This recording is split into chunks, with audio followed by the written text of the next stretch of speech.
لا اقسم بهذا البلد وانت حل بهذا البلد ووالد وما ولد لقد خلقنا الانسان فی کبد۔ صدق اللہ مولانا العظیم۔ میں نے آپ کے سامنے قرآن مجید کے جو کلمات تلاوت کیے ان میں اسی حقیقت کو بیان کیا گیا۔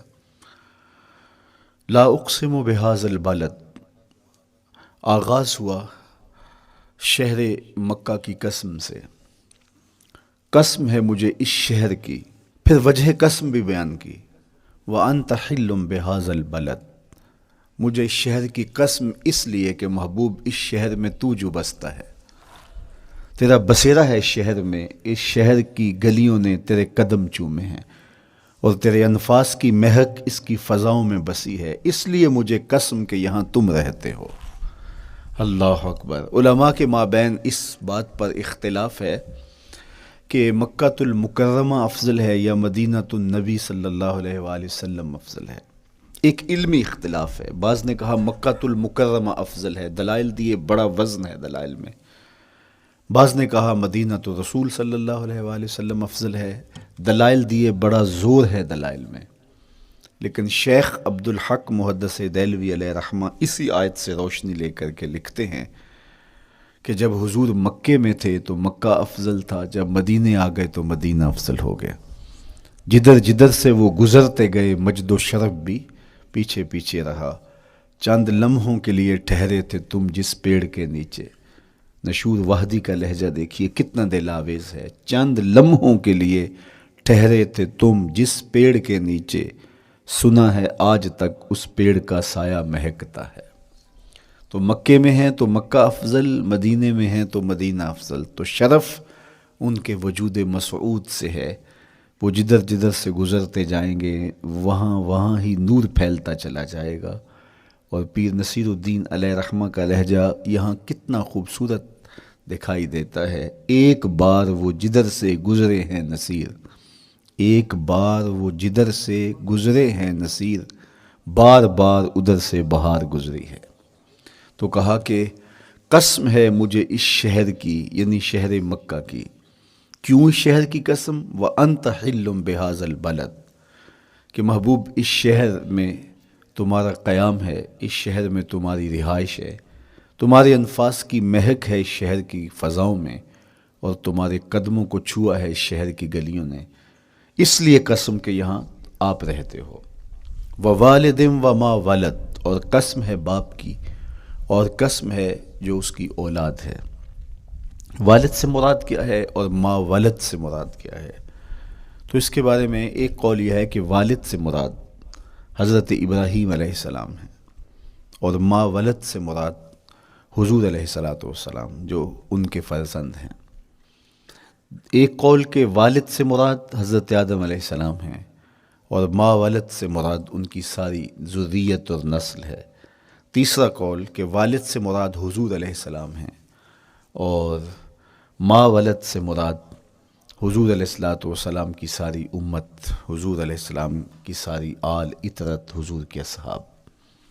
لیکن علماء نے پہلے قول کو ترجیح دی کہ مکہ المکرمہ کی قسم کی گئی تو پھر مناسبت بنتی ہے کہ حضرت ابراہیم کا ذکر بھی ہو، تو اس لیے والد سے مراد حضرت ابراہیم ہیں، اور ما ولد سے مراد حضور علیہ السلام کی ذات ستودہ صفات ہے۔ تو تین چیزیں ہوئیں جن کی قسم کی گئی۔ سب سے پہلے شہر مکہ کی قسم کی گئی، پھر حضرت ابراہیم علیہ السلام کی قسم کی گئی، اس کے بعد حضور علیہ السلام کے مبارک وجود کی قسم کی گئی۔ تین قسمیں کر کے کہا کیا گیا، چونکہ جو خالی ذہن شخص ہو، جب اس کو کوئی بات بیان کی جائے تو قسم سے آغاز نہیں کیا جاتا۔ متردد الذہن کو کوئی بات کرنی ہو تو قسم سے آغاز کیا جاتا ہے، یا پھر آپ جس مضمون کو بیان کرنے جا رہے ہیں وہ اتنا اہم ہے کہ اس کی اہمیت کو اجاگر کرنے کے لیے آپ کو قسم کرنا پڑتی ہے۔ تو یہ جو ماں بعد کا مضمون ہے جس کو میرے رب نے بیان کیا، اس سے قبل ایک نہیں، دو نہیں، تین قسمیں کیں، تو پھر کان تو کھڑے ہو گئے، سماعتیں تو بچھ گئیں کہ وہ کون سی شے ہے جس کو بیان کرنا مقصود ہے اور اس سے قبل قسم پہ قسم کی جا رہی ہے. قسم محبوب شہر مکہ کی، قسم محبوب تیرے والد بزرگوار حضرت ابراہیم علیہ السلام کی، اور قسم تیرے پاکیزہ وجود کی. اب انسان بالکل سماعتیں بچھا کے منتظر ہے کہ قسم کی کس بات کی جا رہی ہے، کس بات پہ قسمیں ہو رہی ہیں. تو جواب آیا، قسم محبوب شہر مکہ کی جس میں آپ رہتے ہو، قسم آپ کے والد بزرگوار حضرت ابراہیم علیہ السلام کی، اور قسم آپ کے پاکیزہ وجود کی. لقد خلقنا الانسان فی کبد، ہم نے انسان کو مشقتوں میں رہتا پیدا کیا ہے. یعنی انسان کی زندگی کے اندر مشقتیں، مشکلیں، آلام، مصائب، حالات کی تلخیاں، سخت مراحل، یہ اس کی زندگی کا حصہ ہے. اور ہم نے اس کو ڈیزائن اس طرح کیا ہے کہ یہ ان ساری مشکلات سے نہ بردآزما ہوگا اور حالات کی تلخیوں کا مقابلہ کرے گا، اور خیر و شر کے ساتھ ساری زندگی اس کا تعلق رہے گا. تو یہ اگر سخت جان ہوا تو زندگی میں کامیاب اور بامراد ہوا، اور اگر یہ کمزور ہوا تو پیچھے رہ جائے گا. اور اس کے لیے جو قسمیں کی ہیں وہ 3 ہیں. قسم کا اور جواب قسم کا تعلق ہوتا ہے، یعنی جس پہ قسم کی جا رہی ہے تو جو قسم کی جا رہی ہے اس کا کوئی آپس میں تعلق ہوگا. جب پھولوں کا ذکر کریں گے تو پھر اس کے متعلقات ہی بعد میں بیان کریں گے. کسی نے کہا تھا جنگل میں کوئی مے خار مرا ہے، جنگل میں کوئی مے خار مرا ہے، اسے انگور کے پتوں کا کفن دو. میاں جنگل میں مرنے والے شخص کو کسی اور درخت کے پتوں کا بھی تو کفن دیا جا سکتا ہے، لیکن صاحب مرنے والا مے خار ہے اور شراب کشید کی جاتی ہے انگور سے، تو اس کو تو ٹھنڈ تب بھی پڑے گی کہ انگور کے پتوں کا کفن دیا جائے. تو مناسبات ہوتی ہیں. تو اب جب قسم کی گئی تو قسم 3 چیزوں کی گئی، اور اس کی جواب قسم سے مناسبت کیا بنتی تھی؟ انسان کو مشقتوں میں رہتا پیدا کیا گیا، حالات کی تلخیوں سے گزرتا ہے، سخت تربیتی مراحل سے اس کو گزرنا پڑتا ہے. تو اس چیز کو بیان کرنے سے قبل 3 قسمیں کی گئی. پہلی قسم میرے حضور کے پاکیزہ شہر کی، مکہ المکرمہ کی، اس لیے کہ مکہ المکرمہ میں دیکھ لیجئے کہ صحابہ اور حضور کے ماننے والوں نے کیسے تلخ زندگی کاٹی. شجر اسلام ثمر بار ہوا تو ہمیں تو یہ کھلے ہوئے پھول دکھائی دیتے ہیں، لیکن ہم نہیں بھول سکتے کہ بلال حبشی کی پیٹھ پہ کیسے کوڑے برسے اور احد احد کیسے پکارتے رہے. تو ہم اس منظر کو دیکھیں، مکہ کے ان حالات کو دیکھیں، تو اس لیے قسم کی مکے کی، اور پھر حضرت ابراہیم علیہ السلام کی قسم کی. چونکہ حضرت ابراہیم نے جس قدر اذیتوں سے گزر کر کے، مصائب آلام کا سامنا کر کے، حالات کی تلخیوں کا مقابلہ کر کے اپنا راستہ بنایا اور اپنے رب کی رضا پائی، وہ تاریخ کا ایک انوکھا باب ہے. اس سے بڑھ کر کیا ہوگا کہ جلتی ہوئی آگ میں چھلانگ لگا دی رب کے حکم کی تعمیل میں، بیٹے کی گردن پہ چھری رکھ دی. یہ تماشا لب بام نہیں تھا.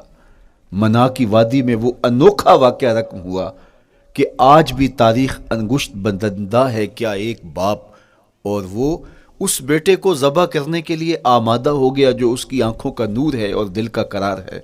رب سے مانگ مانگ کے لیا، لیکن تعمیل ارشاد میں اس بیٹے کی گردن پہ چھری رکھنے کے لیے باپ تیار ہو جاتا ہے اور اس کو ذبح کرنے کے لیے آمادہ ہو جاتا ہے، حتیٰ کہ بیٹے کو لٹا لیتا ہے اور ہاتھ میں چھری پکڑ کے بیٹے کی گردن پہ رکھ کے پوری ہمت کے ساتھ جب چھری چلاتا ہے تو آواز آتی ہے فلما اسلما وتلہ للجبین ونادیناہ ان یا ابراہیم قد صدقت الرؤیا انا کذالک نجزی المحسنین.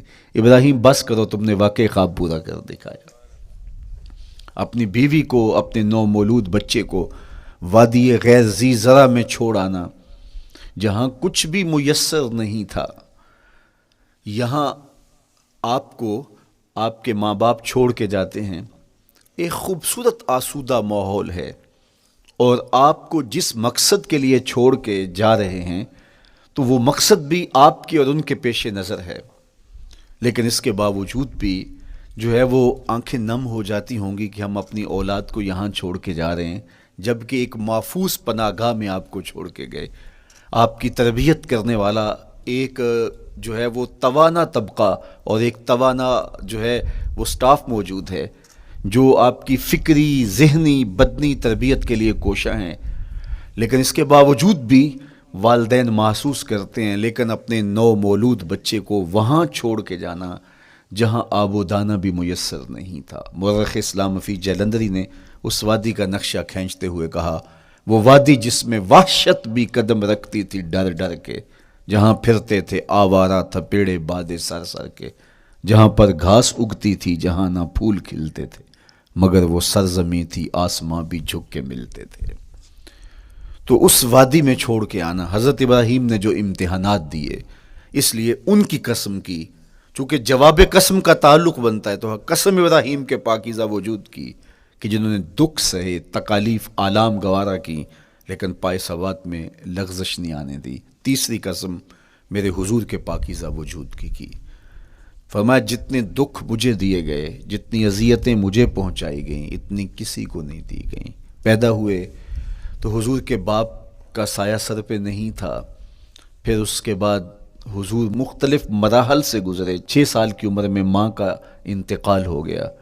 جب راہ حق میں لوگوں کو دعوت رشد و ہدایت دینے نکلے تو جو لوگوں کے رویے تھے اور جو اذیتیں لوگوں نے پہنچائیں وہ ایک الگ باب ہے۔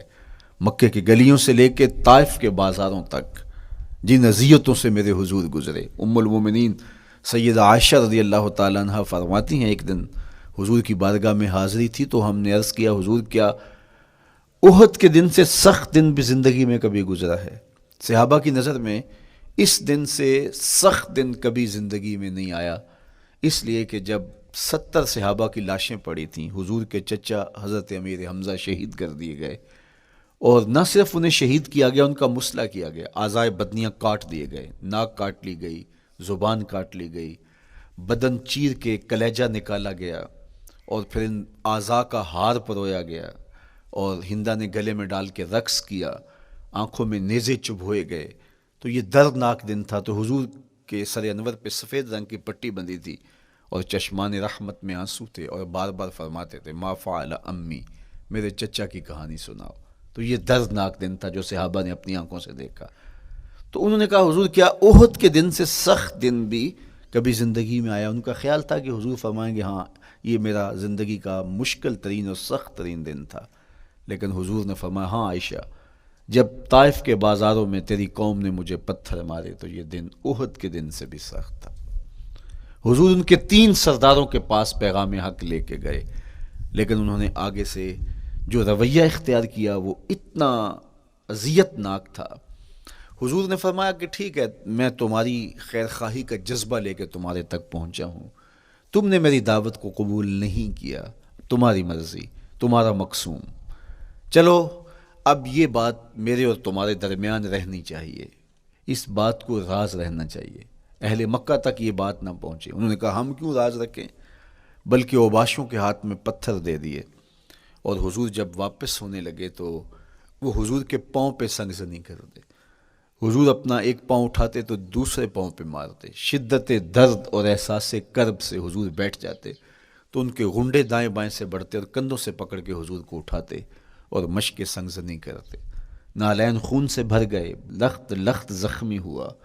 اللہ اکبر، کیا دردناک لمحے تھے، کیا تکلیف بھری گھڑیاں تھی۔ تو کہا کہ جب طائف کے بازاروں میں تیری قوم نے مجھے پتھر مارے تو یہ دن احد کے دن سے بھی سخت تھا۔ اچھا، جب حضور پر اس طرح آلام و مصائب ٹوٹ پڑے تو حضور کے ساتھ جو صحابہ تھے انہوں نے کہا حضور ان کے لیے بد دعا کر دیجئے، تو میرے حضور بولے میں رحمت بن کے آیا ہوں، میں رحمت بن کے آیا ہوں۔ اللہ اکبر، ان کا تقاضا پہم بڑا تو حضور کے ہاتھ اٹھ گئے، اور پھر حضور نے جو کہا سنیے، اللہم اہد قومی فإنہم لا یعقلون، اے اللہ میری قوم کو ہدایت دے دے، یہ مجھے جانتے نہیں، اگر جانتے تو ان کا میرے ساتھ یہ رویہ نہ ہوتا۔ تو پتھروں کے جواب میں دعائیں دینا پیغمبروں کا حوصلہ ہوتا ہے۔ اللہ اکبر، مورخ اسلام فی جلندری نے کیا خوبصورت پیرائے میں نقشہ کھینچا کہ حضور ہاتھ اٹھا کے دعا مانگ رہے ہیں، الہی کرم کر کو سارے طائف کے مکینوں پر، الہی پھول برسا ان پتھروں والی زمینوں پر۔ تو حضور نے دکھ سہے، تکلیفیں سہی، اب 3 قسمیں کی، شہر مکہ کی قسم، جہاں حضور کے صحابہ نے تکلیفیں سہی، اس شہر کی گلیوں میں انہیں گھسیٹا گیا اور ان کو کچی کھالوں میں لپیٹ کے دھونیاں دی گئیں، انہیں اذیت ناک مراحل سے گزارا گیا۔